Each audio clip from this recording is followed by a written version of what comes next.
नमस्कार, श्री स्वामी समर्थ. चला आपण आज मसाला कारलं बनवूया. त्यासाठी कारले घेतले, ते कापून आणि थोडेसे पाण्यामध्ये हे करून घेतले गरम पाण्यात.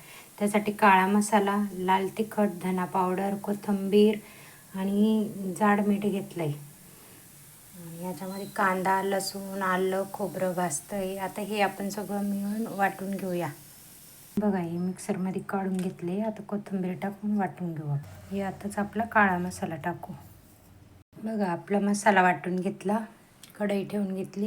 चला आता मसाला परतून घेऊ. आता याला तेल सुटेपर्यंत परतून घेऊ. तेल सुटायला लागले त्याच्यामध्ये मिरची धना पावडर टाकून घेऊ. आता हे जाड मीठ टाकून घेऊ. आता मस्तपैकी कोथिंबीर टाकून घेऊ. आता मस्तपैकी कारले टाकून घेऊ आपण. बघा, रेडी आपला मसाला कारलं. चला हे आता आपण काढून घेऊ. बघा मग कशी वाटली कमेंटमध्ये नक्की सांगा. तुम्ही बी बनवा.